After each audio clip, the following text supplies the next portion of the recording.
Hey everyone, and welcome to Weekly G number 5. Today I'm going to talk about dark matter.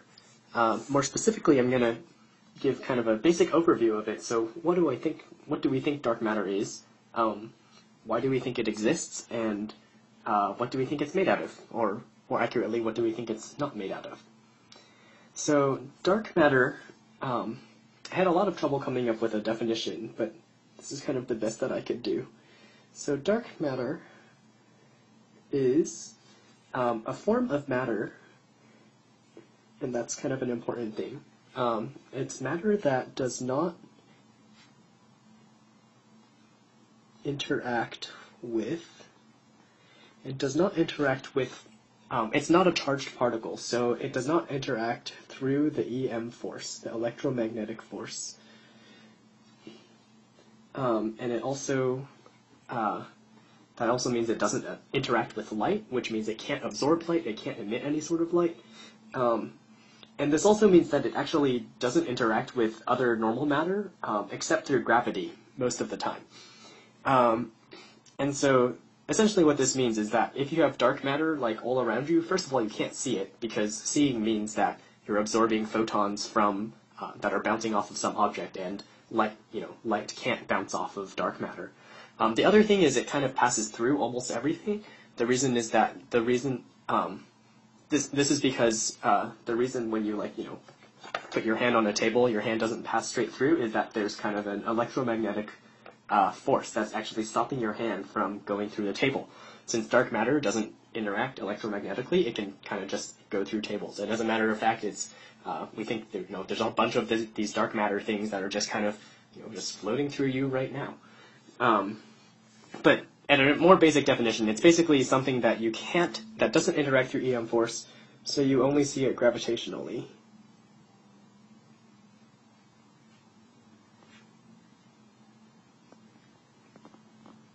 Okay. And why do we think that this exists? Because if you can't see it, and you can't touch it, how are you going to tell that it exists? And we actually know about it astrophysically. And by that I also mean indirectly. We see dark matter, not literally, but we see the effect of dark matter on other types of matter that we can actually see. So like bright things like stars. And so the basic idea is, I'm going to take this kind of simple model. So I've got a mass here, m, and I've got a little mass that's going around m in a circle. M, little m. Right? And, if you use Newton's law of gravity, you say F equals ma, and the F of gravity is equal to g m over r squared. Let me put the r squared here. This is r squared. And if you say that this m is going around in a circle, and you say that then the centripetal acceleration is v squared over r, so this is what you get. And then what we do is you solve for v, and this leads you to saying that v is equal to the square root of g m over r. And so what that means is if you take this little m and you put it at different radii, so say you put it here, or you put it here, or you put it here, it's going to have different velocities, right? So over here, this v over here in the red, because r is smaller, it's going to have a higher velocity. This little m is going to go around in a circle faster than little m going around in the circle outside. And so what this leads to is it actually means that if you imagine, here's your r, and here's v as a function of r, it essentially means that as you go further away from the mass, the velocity should decrease. And so we expect this to happen when you look up at gravitationally bound objects in our universe, essentially, because we think Newton's law of gravity applies and stuff. And it turns out, and then one thing that I should account for is if you actually put your radius less than the size of this little this big M over here, your velocity is actually going to go down, and you can use Gauss's law and stuff to figure out how much force there is there. So, yeah, so this black curve over here is what we think theoretically should happen. And so we go out there and we look at these spiral galaxies. Galaxies look something like this. And we see that there's some sort of velocity that the spiral galaxy is spinning at. And we can actually measure this velocity. It's kind of, not an easy thing to do, but you can actually measure it. And similarly to putting the mass, this little green mass over here at different places, you can also measure the velocity kind of like depending on where you are looking at in the spiral. So, so we can get the mass as we can get the velocity of the spiral arms as a function of the radius of these spiral arms. And this is something you can actually measure using redshifts and Doppler shifts and stuff. So, yeah, and so what you would expect, if you look at the spiral arm, is you expect a curve that looks kind of like what I just drew. It should go up like this and then go down. And this point over here is kind of like, when you start leaving the spiral over here. So I guess I'll correspond that to like orange. And then you end up being able to measure, stuff outside of that through some tricky means. But essentially, this is what you expect theoretically, and what you end up actually getting is something crazy. You end up getting actually something that goes like this. It's flat. And so what we do, what we call this is it's called a flat rotation curve. Okay, so if you look over here, there's like a pretty big, discrepancy between our black theory and the purple measured curve, and that's a really big discrepancy. It means that something is wrong. There's kind of two things that a couple ways that this could be wrong, right?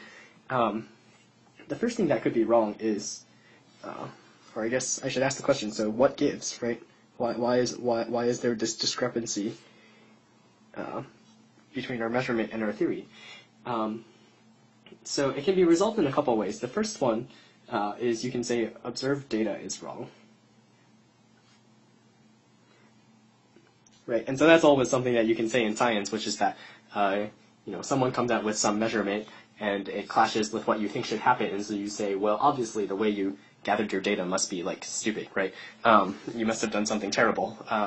And in science, when someone says that, well, they back it up by actually going out and doing the measurement themselves. And it turns out that, years after years after years of people have done these sort of measurements on these spiral arms, and also in things like galaxy clusters.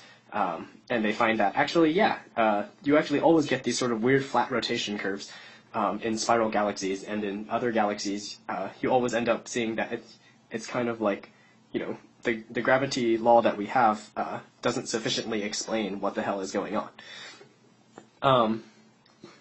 So this observed data wrong hypothesis actually is like kind of ruled out, just because so many people have done these measurements, and at this point, flat rotation curves in spiral are kind of something that we know exists. So if our measurement is correct, then that means that our theory, our black theory line over here, must be wrong somehow.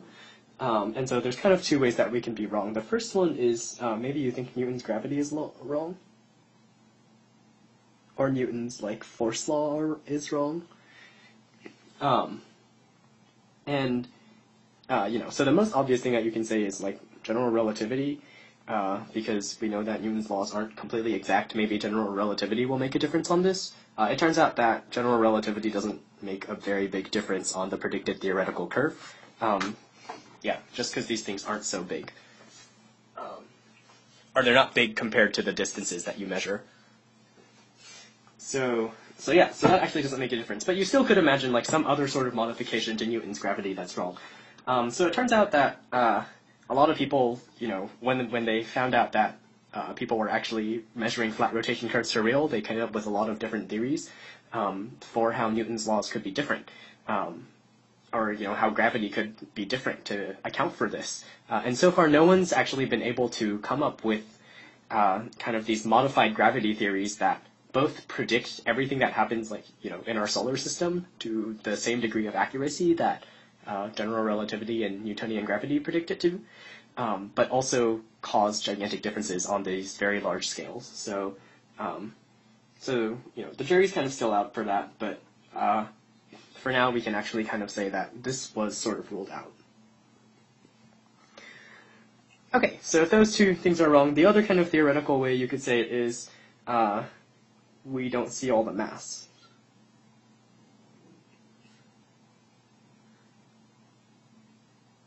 So essentially what that means is this blue mass over here, maybe, we decided how much mass there was inside of the spiral galaxy through some means, essentially by seeing how bright it was and then using a relation to transfer between how bright it is and how massive it is.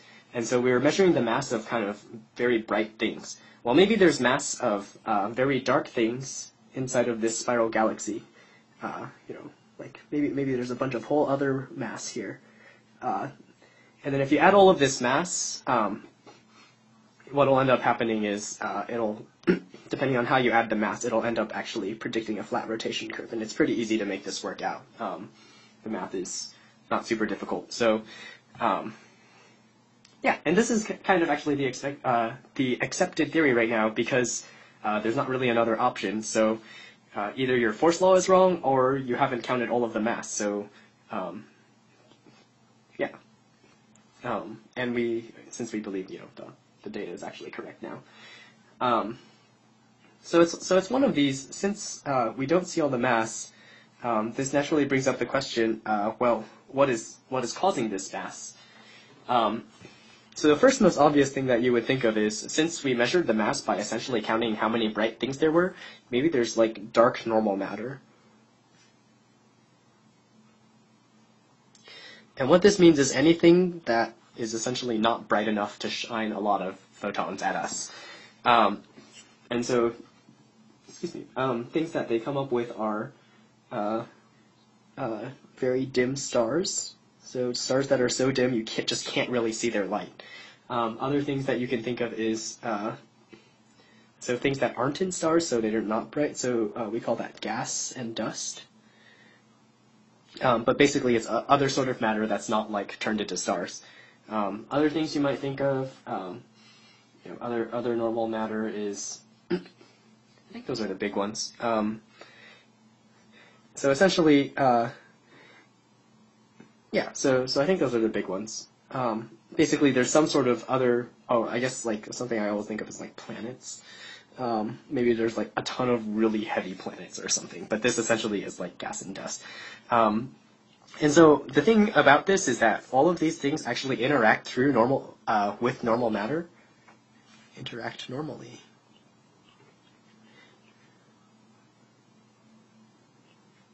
And so what that means is if you shine light on them, they will bounce light around. And when you go out and you look at the universe, based on what these things are, you actually kind of have an idea of where the light should go or what the light should look like if these things are the dark matter. And, by doing this, you can actually find a lot of dark matter. But even if you add all of that mass in, it's still not enough to account for the difference. It'll like make your rotation curve, a little bit flatter, but it'll still fall off way past the data.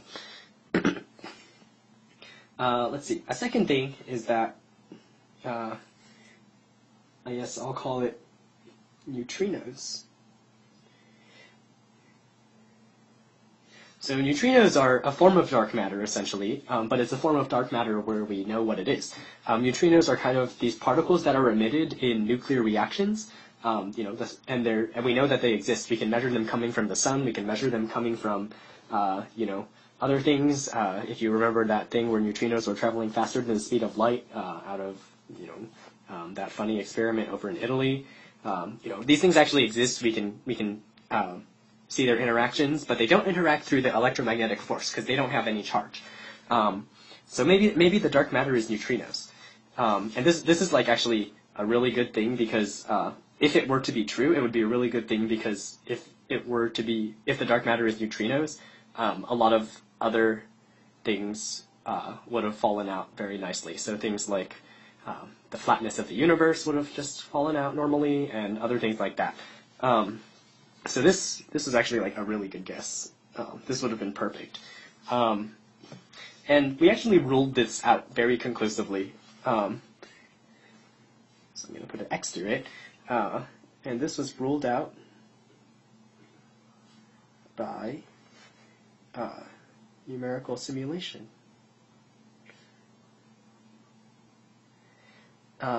Essentially, the idea is if you have a guess for, if you think that the dark matter is neutrinos, and we know a lot about neutrinos, then that means that we should be able to predict the effect of neutrinos, and then so we put that on a computer and we simulated it, and it actually makes the universe look nothing like what it actually looks like today.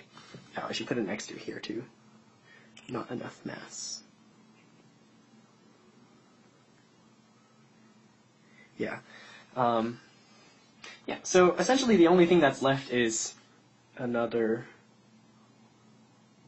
or I guess not, I shouldn't say another. I should say an unknown particle. And this is crazy.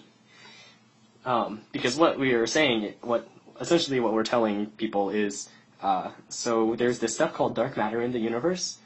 We know it exists because we can see its effects on these galaxy rotation curves. We can see its effect on things like clusters. We can see its effect in things like the bullet cluster, which I may talk about some other time. It's a very interesting story. But essentially, we're pretty sure that there's something that exists. We're pretty sure Newton's laws are correct because no one's been able to come up with something better.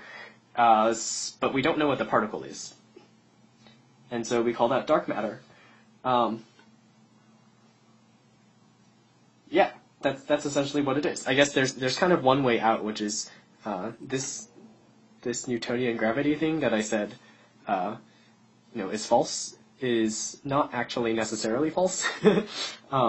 But it's just that no one's been able to come up with a theory that predicts everything that we've already observed, and also correctly accounts for these flat rotation curves and other gravitational effects. And so this is essentially what we think is true. Dark matter. And the crazy thing about dark matter is it's actually all around us. It's actually around us all of the times. Like if I take my hand here and I'm waving it up and down at about a foot at some random frequency, dark matter is actually passing through my hand. It's passing through us all of the freaking time. Actually, neutrinos are doing the same thing, but we know that neutrinos exist. But dark matter also does the exact same thing. But we don't actually really know what it is. And that's just kind of crazy, and it's really cool. And yeah, so you kind of have a way out if you think that you can modify gravity, and people actually work on this because it's kind of interesting and would change a lot of what we believe about cosmology if it weren't true. But instead, what we were left with is we think that there's a ton of this stuff. Oh, I guess I should mention one other thing, which is that the amount of dark matter in the universe is about 10 times the amount of matter that you can see, including this dark normal matter. There's about 10 times as much dark matter as there is normal matter. And so it's actually way a lot more of it than normal matter, which is all of the things that we know about, atoms, hydrogen.